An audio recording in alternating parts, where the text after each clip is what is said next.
গরুর ভুঁড়ি তো সবাই রান্না করে, কিন্তু খাসির ভুঁড়ি কজন মজা করে রান্না করতে পারে? আসসালামু আলাইকুম।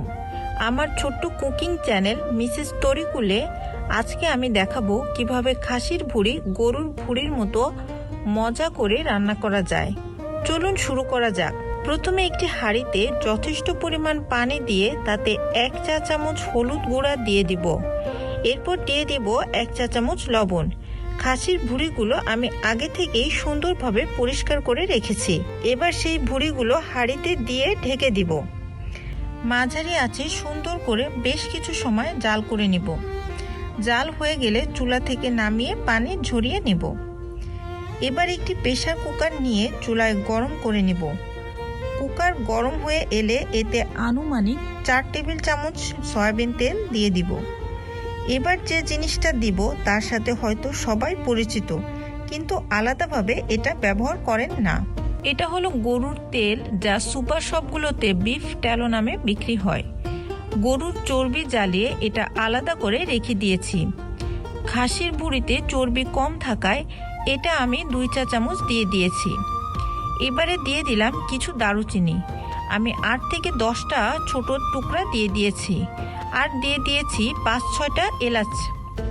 তেলের মধ্যে এটা ভালোভাবে ভেজে নিব যেন ঘ্রাণ সমস্ত তেলে ছড়িয়ে যায়। এবারে দিয়ে দিলাম আধা কাপ পেঁয়াজ কুচি। হালকা ভেজে এতে দিয়ে দেব স্বাদমতো লবণ। পেঁয়াজ যেন মুড়মুড়ে না হয়ে যায় সেটা খেয়াল রাখতে হবে।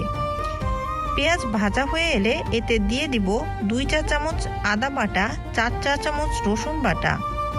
চুলার আঁচ কিন্তু এ সময় লোতে রাখতে হবে। এবারে দিয়ে দিব 1.5 চা চামচ জিরা গুঁড়া। এখন দিয়ে দিলাম 1.5 চা চামচ মরিচের গুঁড়া এবং আধা চা চামচ হলুদের গুঁড়া। এবার মশলাগুলো একটু কষিয়ে নেব। মশলা তেল ছেড়ে দিলে এতে দিয়ে দেব আগে জাল করে রাখা ভুঁড়িগুলো আমি ছোট ছোট পিস করে কেটে নিয়েছি। এবার ভালোভাবে কষিয়ে নেব। খুব আলতো আঁচে কষিয়ে নেব। যত ভালোভাবে কষানো হবে তত মজা হবে।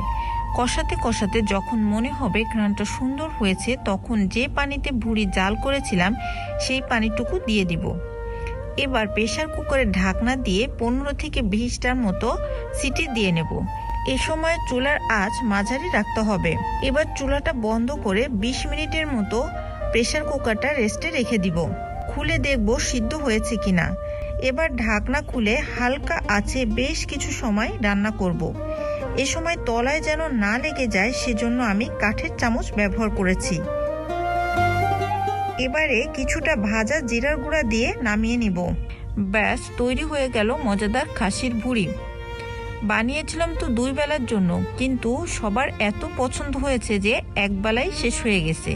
এরকম মজার ভিডিও পেতে ফলো বা সাবস্ক্রাইব করে রাখার অনুরোধ থাকলো।